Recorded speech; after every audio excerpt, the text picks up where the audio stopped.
মধ্যে থাকে আর এরপর আপনি আল্লাহর গোলামি করেন, তাহলে আল্লাহ পাক রব্বুল আলামিন আপনার এই গোলামিকে, আল্লাহ আপনার এই বন্দেগীকে, এই ইবাদতকে আল্লাহ কবুল করবেন।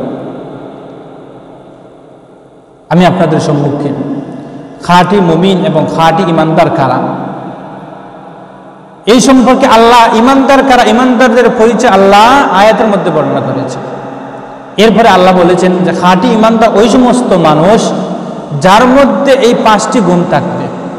যদি কোনো মানুষের মধ্যে 5টি গুণ থাকে তাহলে এই মানুষটি হচ্ছে খাঁটি ইমানদার এবং খাঁটি মুমিন। আল্লাহ পাক রব্বুল আলামিন তার কোরআনের মধ্যে বলছেন,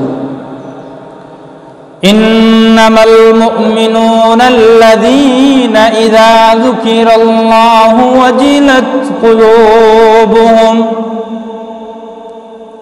আল্লাহ পাক রব্বুল আলামিন তার কালামে হাকিমের মধ্যে বলছেন মুমিনের পরিচয় দিতে গিয়ে, খাঁটি ইমানদার কারা তাদের পরিচয় দিতে গিয়ে আল্লাহ নিজেই বলছেন, ইন্নামাল মুমিনুনা আল্লাযীনা ইযা যুকিরাল্লাহু ওয়াজিলাত কুলুবুহুম। আল্লাহ পাক রব্বুল আলামিন খাঁটি ইমানদারের পরিচয় দিতে গিয়ে আল্লাহ তাআলা নিজেই কোরআনের মধ্যে বর্ণনা দিচ্ছেন।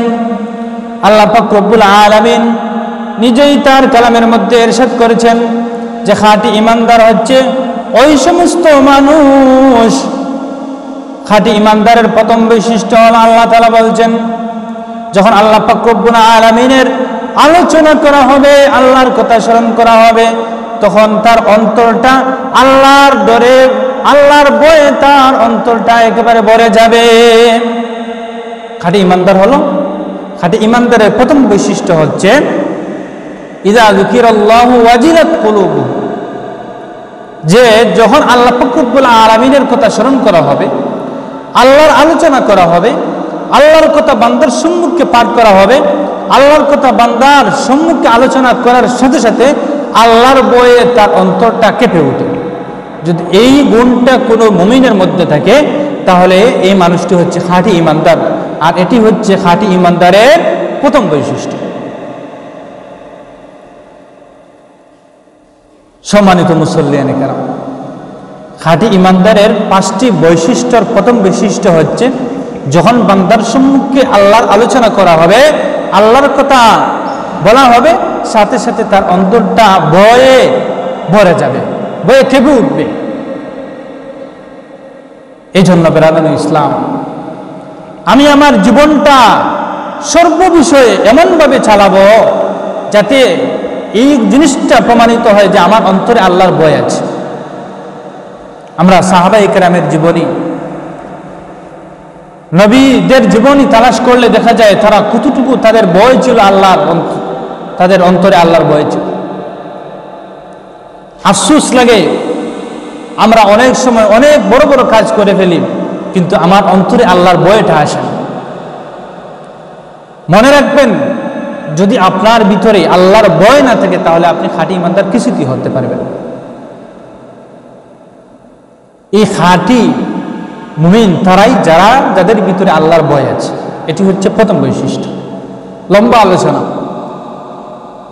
আমরা সাহাবায়ে কেরাম নবীদের জীবনী তালাশ করলে দেখবো তারা কি রকম আল্লাহর ভয় ছিল তাদের অন্তরে। আমি সংক্ষেপে একটি ইশারা দিচ্ছি। হযরত ওমর ফারুক রাদিয়াল্লাহু তাআলা, আপনারা সকলেই জানেন, ওমরে ফারুক সম্পর্কে আপনাদের সকলেরই জানা আছে। হযরত ওমর রাদিয়াল্লাহু তাআলা শ্রেষ্ঠ 4 খলিফার একজন খলিফা ছিলেন। ওমর রাদিয়াল্লাহু তাআলা প্রধানমন্ত্রী ছিলেন, শাসক ছিলেন, খলিফা ছিলেন। যখন তিনি প্রধানমন্ত্রী বা খলিফা ছিলেন তখন তার দেশকে এমনভাবে সাজিয়েছেন যে দেশে দুর্নীতি বলতে কিছুই থাকতো না, কিছুই ছিল না। আর তিনি দেশ চালাতে গিয়ে আল্লাহর ভয় তার অন্তরে খুব বেশি ছিল। সাহাবায়ে কেরামের অবস্থা এরকম। এই হযরত ওমর রাদিয়াল্লাহু তাআলা অন্তরে যে আল্লাহর কতটুকু ভয়, সংক্ষিপ্ত একটি ঘটনা আপনাদের সম্মুখে বলছি। একদিন হযরত আলী রাদিয়াল্লাহু তাআলা তার ব্যক্তিগত একটি কাজে ওমর রাদিয়াল্লাহু তাআলা দরবারে গেলেন। গভীর রজনী, অন্ধকার রাত্রি, নিশিরাত, যে সময় সমস্ত মানুষ ঘুমের মধ্যে আছে, নিবৃত, এই সময় হযরতে আলী রাদিয়াল্লাহু তাআলা আনহু উমর রাদিয়াল্লাহু তাআলা আনহু দরবারে গেল।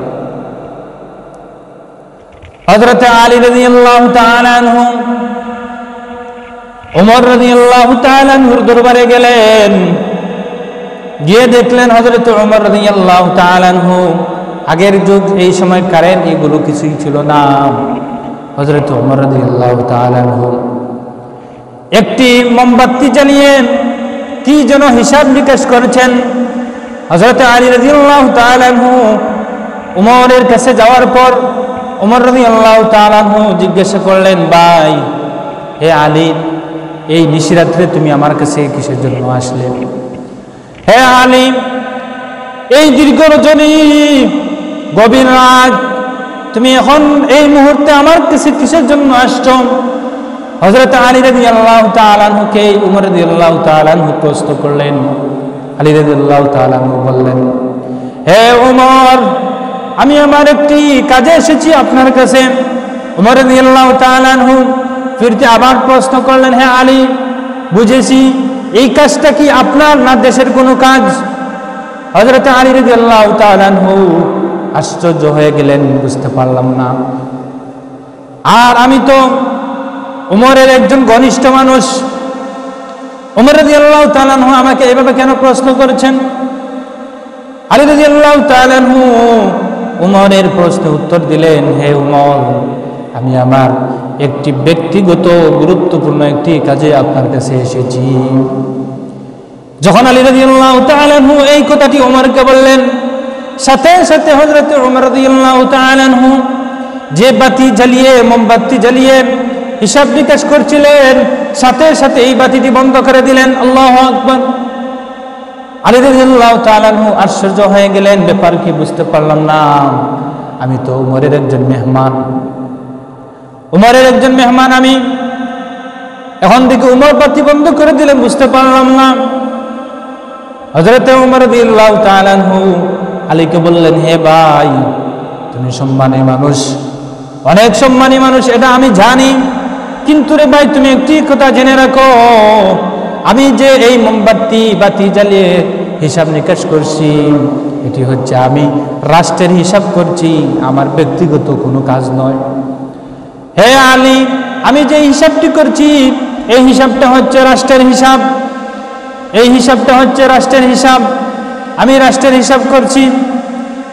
এই জন্য আপনি আমার কাছে ব্যক্তিগত কাজে এসেছেন, আর ব্যক্তিগত কাজে রাষ্ট্রের খরচ করা, এর জন্য আল্লাহ পাক রব্বুল আলামিনের কাছে আমি জবাব দিতে হবে। সুবহানাল্লাহ।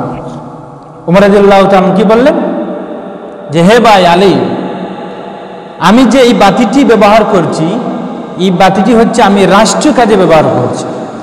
এখন আপনি আমার সাথে এসেছেন আপনার ব্যক্তিগত আলাপ আলোচনা করার জন্য। যদি আমি ব্যক্তিগত আলোচনায় এই বাতিটি ব্যয় করি, তাহলে তো আমি রাষ্ট্রের খেয়ানত করলাম, রাষ্ট্রের খেয়ানত করলাম, আর এই খেয়ানতের জন্য আল্লাহর কাছে জবাব দিতে হবে। সকলে বলি সুবহানাল্লাহ। এই দেখেন সাহাবায়ে কেরামের বল। আর অথচ আলী রাদিয়াল্লাহু তাআলা অনেক সম্মানী মানুষ, অনেক সম্মানী মানুষ, নবীজির দামান ছিলেন,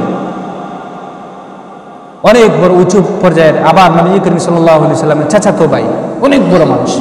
কিন্তু দেখেন তাদের আমানতদারি, তাদের অন্তরে আল্লাহর ভয়টা কি পরিমাণ ছিল, যে এত সম্মানী মানুষ যাওয়ার পরেও বাতিটি বন্ধ করে দিয়েছে। সম্মানিত হাজিরিন, আসলে জুমার দিন সময় সংক্ষিপ্ত, তো আমি মুমিনের গুণ লম্বা আলোচনা করব না। মুমিনের পাঁচটি, যে মানুষের মধ্যে এই পাঁচটি বৈশিষ্ট্য থাকবে, এই ব্যক্তি হচ্ছে খাঁটি ঈমানদার। এই প্রথম বৈশিষ্ট্যটি বললাম, ইযা যুকিরাল্লাহু ওয়াজিলাত কুলুবুহুম। দুই নম্বর বৈশিষ্ট্য হচ্ছে ওয়া ইযা তুলিয়াত আলাইহিম আয়াতুহু যাদাতুহুম ঈমানা।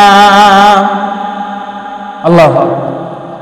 খাঁটি ঈমানদারের দুই নম্বর গুণ হচ্ছে, যখন তার সম্মুখে আল্লাহ পাক রব্বুল আলামিনের কালাম পাঠ করা হবে, আল্লাহ পাক রব্বুল আলামিনের কোরআনে কারীম তিলাওয়াত করা হবে, এই তিলাওয়াতের সাথে সাথে তার ঈমানটা আরো বৃদ্ধি পাবে। সকলে বলে আল্লাহু আকবার।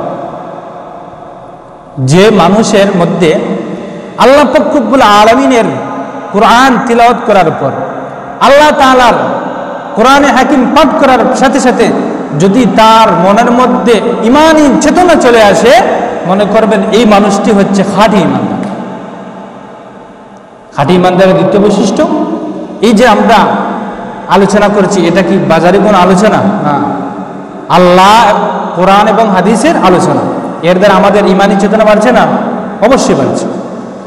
এটি হচ্ছে খাঁটি ঈমানদারের, এটি হচ্ছে খাঁটি ঈমানদারের দ্বিতীয় বৈশিষ্ট্য। আমরা জানলাম যে খাঁটি ঈমানদারের 5টি বৈশিষ্ট্য। প্রথম নম্বর বৈশিষ্ট্য বললাম, দ্বিতীয় নম্বর বৈশিষ্ট্য হচ্ছে সময় সংক্ষিপ্ত। যে খাঁটি ঈমানদার ওই সমস্ত মানুষ যখন তাদের সম্মুখে আল্লাহর কালাম পাঠ করা হবে, আর কালাম পাঠ করার সাথে সাথে তার ঈমানী চেতনা আরে বেড়ে যাবে। সকলে আল্লাহ। এই ঈমানী চেতনা, খাঁটি ঈমানদার হতে গেলে আল্লাহর কালাম জানতে হবে। আমাদের ছেলে মেয়ে যারা আছে তাদেরকে কোরআন শিক্ষায় শিক্ষিত করতে হবে, কোরআন শিখাতে হবে। যদি আমরা আমাদের ছেলে মেয়েদেরকে কোরআন শিখাই, তাহলে তো তারা ঘরের মধ্যে তিলাওয়াত করবে, আর এই তিলাওয়াতের দ্বারা আমার ঘরটা নূরে নূরান্বিত হয়ে যাবে, আর আমাদের প্রতিটি ফ্যামিলির প্রতিটি ঘরে ঈমানী চেতনা যাবে। আল্লাহ তাআলা আমাদের সকলকে, আমাদের ছেলে মেয়েদেরকে কোরআনে হাফিজ বানানোর তৌফিক দান করুন। সকলে বলি আমিন। সম্মানিত মুসল্লিয়ান কিরাম, এই হচ্ছে খাঁটি ঈমানদারের 2 নম্বর বৈশিষ্ট্য। ইন্নামাল মুমিনুনা আল্লাযীনা ইযা যুকিরাল্লাহু ওয়াজিলাত কুলুবুহুম ওয়া ইযা তুলিয়াত আলাইহিম আয়াতুহু যাদাতুহুম ঈমানান ওয়া আলা রাব্বিহিম ইয়াতাওয়াক্কালুন। আল্লাহ। খাঁটি ঈমানদারের 3 নম্বর বৈশিষ্ট্য হচ্ছে ওই সমস্ত মানুষ খাঁটি ঈমানদার, খাঁটি মুমিন যারা আল্লাহর উপর ভরসা করে। খাঁটি ঈমানদারের 3 নম্বর বৈশিষ্ট্য হচ্ছে যারা সর্ব বিষয়ে, তার যে বিষয় হোক, সর্ব বিষয়ে সর্বপ্রথম আল্লাহর উপর ভরসা করে। হাসবুনাল্লাহু ওয়া নি'মাল ওয়াকিল, যে আমার জন্য আল্লাহই যথেষ্ট। যদি আপনি বিপদে পড়েন, আপনি আমি মুসিবতের মধ্যে পড়ি, অসুস্থ হই, আমার সম্মুখে বড় বড় মুসিবত আসে, যেই বিপদ আসুক না কেন, আমি এই সময় সর্বপ্রথম আমার তাওয়াক্কুলটা থাকবে, আমার ভরসাটা থাকবে সর্বপ্রথম কার উপরে? আল্লাহর উপরে। কিন্তু আফসোস, আমরা যখন কোনো বিপদের মধ্যে পড়ি, আমরা চেষ্টা করি সর্বপ্রথম কোন মানুষের ওয়াসিতায় উদ্ধার হওয়ার চেষ্টা করি। আমরা একবার নিরাশ হয়ে যাই, একেবারে পেরেশানির মধ্যে পড়ে যাই। অসুস্থ হলাম, আমরা সর্বপ্রথম ডাক্তারে যাওয়ার চেষ্টা করি। অথচ খাঁটি ঈমানদারের বৈশিষ্ট্য হচ্ছে সর্বপ্রথম আল্লাহর উপর তাওয়াক্কুল করা, আর সাথে সাথে 2 রাকাত, সর্বপ্রথম 2 রাকাত নফল নামাজ পড়া। আমি সংক্ষেপে বলছি, এই হচ্ছে খাঁটি ঈমানদারের 3 নম্বর বৈশিষ্ট্য। আল্লাহ তাআলা এই গুণটিও যেন আমাদের মধ্যে ফিটিং করে দেন, অর্থাৎ আল্লাহ যেন সর্বক্ষেত্রে, সর্ববিষয়ে, যে বিষয়টা আমার সম্মুখে আসুক না কেন, আমি মুসিবতের মধ্যে পড়ি, বিপদের মধ্যে পড়ি, যাই আমার জীবনে হোক, আমি সর্ববিষয়ে সবর গুজার থাকবো, আমি শুকর গুজার থাকবো, আমার ভরসাটা থাকবে আল্লাহ পাক রব্বুল আলামিন। আল্লাহ তাআলা আমাদের সকলকে তৌফিক দান করুন। এই হচ্ছে 3 নম্বর বৈশিষ্ট্য। ওয়া আলা রাব্বিহিম ইয়াতাওয়াক্কালুন। 3 নম্বর বৈশিষ্ট্য আল্লাহর উপর তাওয়াক্কুল করা। খাঁটি ঈমানদারের 4 নম্বর বৈশিষ্ট্য হচ্ছে আল্লাযীনা ইউকিমুনাস সালাতা ওয়া মিম্মা রাযাকনাহুম ইউনফিকুন। খাঁটি ঈমানদারের 4 নম্বর বৈশিষ্ট্য হচ্ছে নামাজ কায়েম করা।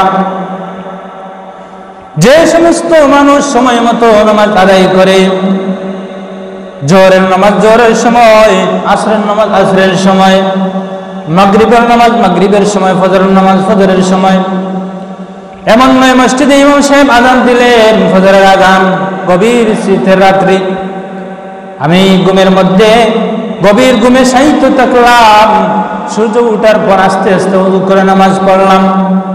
এই নামাজটা নামাজ নয়, বরং জোহরের নামাজ জোহরের সময় পড়তে হবে, আসরের সময় আসরের নামাজ পড়তে হবে। জোহরের নামাজের সময় আমার দুনিয়াবি যত কাজ থাকুক না কেন, আমার যত ব্যস্ততা থাকুক না কেন, আমি অসুস্থ হই, আমি যেই মুসিবতের মধ্যে থাকি না কেন, যদি আমার হুঁশ বুদ্ধি থাকে, তাহলে খাঁটি ইমানদারের প্রথম দায়িত্ব হবে, যদি আপনি বিছানায় অসুস্থ হয়ে শায়িত থাকেন আর ইশারা করতে পারেন, এই সময় আপনার জন্য নামাজের ছাড় নেই, এই সময় আপনার নামাজের ছাড় নেই। আপনি গভীর, আপনি অনেক অসুস্থ, যে অসুস্থতার কারণে আপনি খানাপিনা করতে পারেন না, ঘুম নেই, কিছু নেই, লড়াচড়া কিছুই নেই, কিন্তু আপনি সামান্য ইশারা করতে পারেন, এই সময় আপনার নামাজের ছাড় নেই, এই সময় আপনি নামাজ পড়তে হবে। যদি কোনো মানুষের গুণ এরকম হয়ে যায়, সে যেই মুসিবতের মধ্যে পড়ুক না কেন, তার যতই ব্যস্ততা থাকুক না কেন, সর্বপ্রথম সে আল্লাহর হককে অগ্রাধিকার দেয়। জোহরের সময় বলে আমার আল্লাহ আহ্বান করেছেন নামাজের জন্য, আমি নামাজে চলে যাই। আসরের আযানের সময় বলে বান্দা আমার কাজের সময় নেই, এখন আমার নামাজের সময়, আমি নামাজ পড়তে হবে। এইভাবে যদি বান্দা সর্বক্ষেত্রে আল্লাহর হককে অগ্রাধিকার দেয় আর সময় মতো নামাজ পড়ে, তাহলে এই মানুষটা হচ্ছে খাঁটি ইমানদার। এই হচ্ছে খাঁটি ইমানদারের চতুর্থ নম্বর বৈশিষ্ট্য।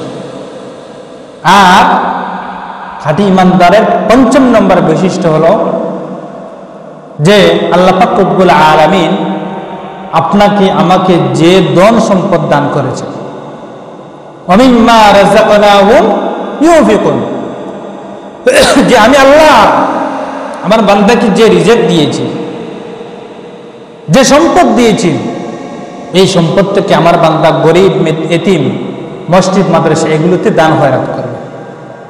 অর্থাৎ খাঁটি ইমানদারের পঞ্চম নম্বর বৈশিষ্ট্য হচ্ছে ওই সমস্ত মানুষ খাঁটি ইমানদার, যদি আল্লাহ তাকে টাকাওয়ালা বানান, তার টাকা পয়সা থেকে ধনী হয়, এলাকার গরিব এতিম মিসকিন থাকে, মসজিদ থাকে, মাদ্রাসা থাকে, এই সমস্ত জিনিসে তার সম্পদের একটু অংশ বের করে, আর তার নিয়তটা থাকে এই নিয়ত যে আল্লাহ আমাকে ধন দিয়েছেন, আল্লাহ আমাকে কোটিপতি বানিয়েছেন, এলাকার অনেক মানুষ থেকে বাছাই করে আল্লাহ আমাকে ধনী বানিয়েছেন, আমি আমার এই মালের শুকরিয়া আদায় করতে, আমি আল্লাহর বান্দা, আমি খাঁটি ইমানদার, এই গুণটা আমার মধ্যে ফিটিং করতে চাই, এই নিয়তে আল্লাহকে খুশি করার জন্য যদি মানুষ কি করে দান খয়রাত সদকা করতে থাকে, মন উজাড় করে, মানুষকে দেখানোর উদ্দেশ্য নয় যে অন্য মানুষ বলবে আমি মসজিদে 10,000 টাকা দান করেছি, অমুক বলবে আমি এলাকার অমুককে 5,000 টাকা দান করেছি, যে আমি জলসায় অত টাকা দান করেছি, মানুষ বলবে আমি দানবীর, এরকম কোনো নিয়ত যদি না থাকে আর খালিস একমাত্র আল্লাহকে খুশি করার জন্য বান্দা দান করে, তাহলে এই মানুষটা হচ্ছে খাঁটি ইমানদার। সুবহানাল্লাহ। এই হলো খাঁটি ইমানদারের 5টি বৈশিষ্ট্য। সময় শেষ। এই হচ্ছে খাঁটি ইমানদারের 5টি বৈশিষ্ট্য। এই 5টি বৈশিষ্ট্য যার মধ্যে থাকবে সেই হচ্ছে খাঁটি ইমানদার। আল্লাহ খাঁটি ইমানদারের, এখন তো আমরা তো কাজ কাম করলাম, যদি কামলা কাজ করে তাহলে তো সময় যে সময় শেষ হবে তার মজুরিতে দিতে হবে। আল্লাহ বলছেন হে বান্দা, আমি দুনিয়ার মানুষ, তোমরা মানুষ, আমি আল্লাহ তোমাদেরকে বানিয়েছি, তোমরা কামলার কামাই দাও, আর আমি তো আল্লাহ আরো অসীম, আরো বড়, তোমাদের পুরস্কার তোমরা শুনে রাখো। আল্লাহ পাক রব্বুল আলামিন খাঁটি ইমানদারের 3টি পুরস্কার দান করেছে। প্রথম নম্বর পুরস্কার আল্লাহ তাআলা এই আয়াতের শেষে বলেছেন, উলাইকা হুমুল মুমিনুনা হাক্কা, যে মানুষের মধ্যে উপরে উল্লেখিত এই 5টি গুণ থাকবে সেই হচ্ছে বাস্তবিক খাঁটি ইমানদার। সুবহানাল্লাহ। আর আল্লাহ তাআলা পুরস্কার স্বরূপ 3টি পুরস্কার দিচ্ছেন। লাহুম দারাজাতুন ইনদা রাব্বিহিম ওয়া মাগফিরাতুন ওয়া রিজকুন কারীম। আল্লাহ পাক রব্বুল আলামিন তিনটি পুরস্কার। প্রথম নম্বর পুরস্কার হচ্ছে লাহুম দারাজাত, খাঁটি ইমানদারের জন্য আল্লাহর কাছে রয়েছে তাদের অনেক সম্মান। মুফাসসিরিনে কেরাম এই দারাজাতের ব্যাখ্যায় কেউ কেউ বলেছেন জান্নাত। সকলে বলে সুবহানাল্লাহ। আল্লাহ কি রেখেছেন? লাহুম দারাজাত, এর ব্যাখ্যা হচ্ছে জান্নাত। সুবহানাল্লাহ। আল্লাহ পাক রব্বুল আলামিন খাঁটি ইমানদারের প্রথম পুরস্কার আল্লাহ জান্নাত দান করবেন। আল্লাহ বলছেন, হে বান্দা, তুমি এত কাজ করলে, আমি আল্লাহকে খুশি করার জন্য অতগুলো কাজ করার জন্য তোমার জীবনকে উৎসর্গ করলে, আমি আল্লাহ তোমাকে খুশি করার জন্য প্রথম পুরস্কার হিসাবে তোমাকে আমি জান্নাত দান করলাম। সুবহানাল্লাহ। এরপরে আল্লাহ বলছেন শেষ নয়, এই জান্নাত দিয়ে শেষ নয়, এই জান্নাত তো হচ্ছে পবিত্র। আর আমরা মানুষ তো সকলেই একবার হলেও তো গুনাহ করেছি।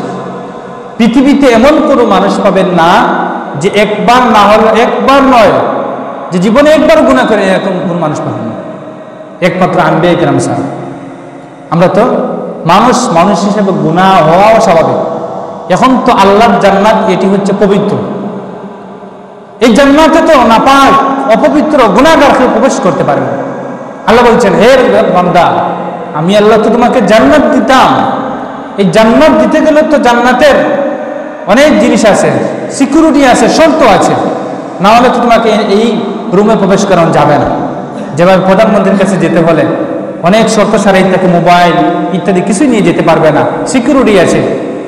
এইভাবে জান্নাতেরও কিছু শর্ত আছে। প্রথম নম্বর, পুত পবিত্র হতে হবে। এখন তো আমরা অপবিত্র, আমরা গুনাহগার, এই হিসাবে তো অপবিত্র। এই হিসাবে আল্লাহ দ্বিতীয় নম্বর পুরস্কার রেখেছেন ওয়া মাগফিরা। সকলে বলি সুবহানাল্লাহ। আল্লাহ তাআলা বলছেন, হে বান্দা, যা, আমি আল্লাহ তোকে মাফ করে দিলাম। সুবহানাল্লাহ। ওয়া মাগফিরাতুন ওয়া রিজকুন কারীম। আল্লাহ পাক রব্বুল আলামিন খাঁটি ইমানদারের এই বৈশিষ্ট্য বলে আমার আলোচনা শেষ।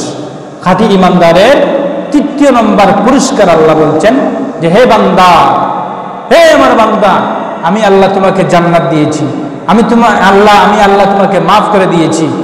আর তুমি এই বৈশিষ্ট্যে গুণে গুণান্বিত হওয়ার কারণে আমি আল্লাহ তো জান্নাতে তোমার জন্য অনেক রিজিকের ব্যবস্থা করে রেখেছি, অনেক কিছুর ব্যবস্থা করে রেখেছি। আমি আল্লাহ দুনিয়াতেও তোমাকে সম্মানের রিজিকের ব্যবস্থা করে দেবো। সকলে বলি সুবহানাল্লাহ। এই দেখেন বেরাদুন ইসলাম, খাঁটি ইমানদারের এই যে বৈশিষ্ট্যগুলো আমি বললাম, সময় শেষ জুমার আলোচনা, আল্লাহ পাক রব্বুল আলামিন অনেক লম্বা আলোচনা। এই যে সংক্ষিপ্ত সময়ে যে খাঁটি ইমানদারের যে 5টি গুণের কথা বললাম, আল্লাহ পাক রব্বুল আলামিন প্রথমে আমাকে, এরপরে আপনাদের সকলকে যেন এই 5টি গুণে গুণান্বিত থেকে আমি মৃত্যু পর্যন্ত যেন আমার জীবনটা পরিচালনা করতে পারি, আল্লাহর কাছে এই দোয়া করে আজকের মতো আলোচনা এখানেই শেষ করলাম। ওয়া আখিরু দাওয়ানা আনিল হামদুলিল্লাহি রাব্বিল আলামিন। আসসালামু আলাইকুম ওয়া রাহমাতুল্লাহ।